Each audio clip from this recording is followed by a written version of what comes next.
اعوذ باللہ من الشیطان الرجیم بسم اللہ الرحمن الرحیم ایاک نعبد و ایاک نستعین۔ ہری پور اینیملز ٹی وی کی جانب سے تمام دیکھنے اور سننے والے دوستوں کو السلام علیکم۔ پیارے دوستو، جیسا کہ آپ سب جانتے ہیں کہ بکری کے چھوٹے بچے پیدائش کے بعد انہیں چیچڑ پڑ جاتے ہیں، جوئیں پڑ جاتی ہیں، جس کی وجہ سے وہ دودھ پینے اور خوراک کھانے کے باوجود تکڑے نہیں ہوتے، موٹے نہیں ہوتے۔ انشاءاللہ تعالی آج کی اس ویڈیو میں آپ دوستوں کے ساتھ ایک ایسا دیسی ڈی ورمنگ کا طریقہ شیئر کروں گا جس کے بعد آپ کی بکری کے بچے انشاءاللہ تعالی موٹے بھی ہوں گے، تکڑے بھی ہوں گے، اور ان چیچڑوں اور جوؤں سے ان کی ہمیشہ کے لیے جان چھوٹ جائے گی۔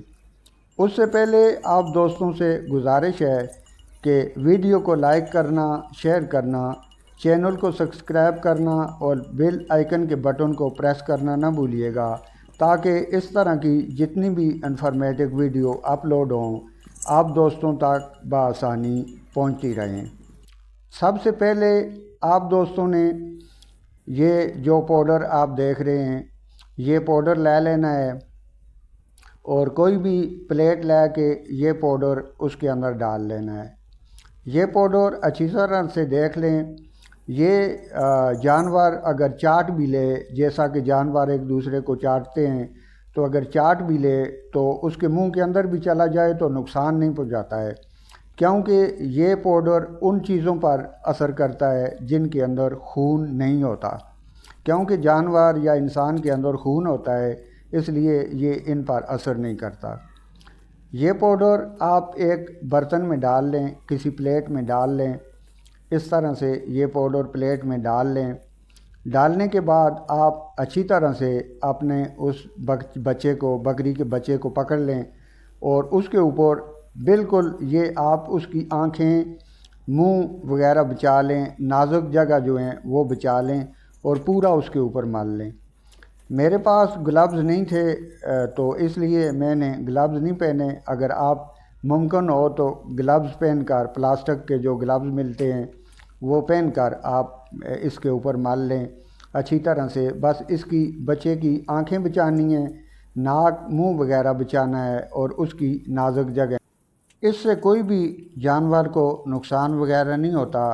یہ جو پاؤڈر ہے یہ جانور اگر ایک دوسرے کو چاٹ لیتے ہیں یا منہ میں بھی چلا جاتا ہے تو نقصان نہیں ہوتا، لیکن احتیاط پھر بھی ضروری ہے، احتیاط کرنا، کیونکہ یہ جو بکری کے چھوٹے بچے ہوتے ہیں معصوم ہوتے ہیں، بالکل نازک ہوتے ہیں، تو اس لیے احتیاط کرنا ضروری ہے۔ یہ پاؤڈر ان چیزوں پر اثر کرتا ہے جن کے اندر خون نہیں ہوتا، چونکہ جانور یا انسان یا ان چیزوں میں، انسانوں میں یا جانوروں میں خون ہوتا ہے، اس لیے یہ اثر نہیں کرتا۔ یہ چیچڑ یا یہ جو کھٹمل یا جوئیں وغیرہ ہوتی ہیں ان کے اندر خون نہیں ہوتا، تو یہ ان پر اثر کرتا ہے۔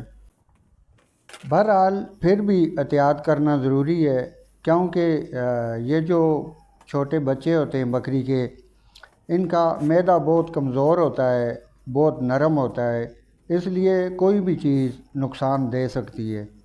اس لیے احتیاط کے ساتھ بہت اچھے طریقے سے اور بہت دیکھ بھال کے آنکھوں کو، ناک کو، منہ کو اور نازک جگہوں کو بچا کر ان کے اوپر پورے جسم پہ تقریباً پاؤڈر مال لینا چاہیے۔ اور انشاءاللہ تعالی یہ ایک ایسی ڈی ورمنگ ہے کہ اس کے کرنے کے بعد کافی حد تک بکری کے بچے سکون میں ہو جائیں گے اور ان کے یہ جوؤں، چیچڑوں والے اور یہ جو مسئلے مسائل ہیں یہ حل ہو جائیں گے۔ تو ہو سکے تو ہفتے 10 دن کے بعد آپ یہ پاؤڈر اپنے پاس رکھ لیا کریں، اور ہفتے 10 دن کے بعد اگر ان کی یہ D warming, out side D warming کر دی جائے، اور امید ہے کہ یہ جو خوراک کھائیں گے وہ ان کو صحیح اثر کرے گی، ان کو سکون ملے گا اور یہ تکڑے بھی ہوں گے، فروا بھی ہوں گے۔ امید ہے کہ یہ ویڈیو آپ دوستوں کو پسند آئی ہوگی۔ ویڈیو پسند آئی ہو تو لائک کرنا، شیئر کرنا نہ بھولیے گا۔ اللہ رب العزت سے دعا ہے کہ اللہ آپ کو جہاں کہیں بھی ہوں خوش و خرم رکھے۔ دعاؤں میں یاد رکھیے گا۔ اللہ نگہبان۔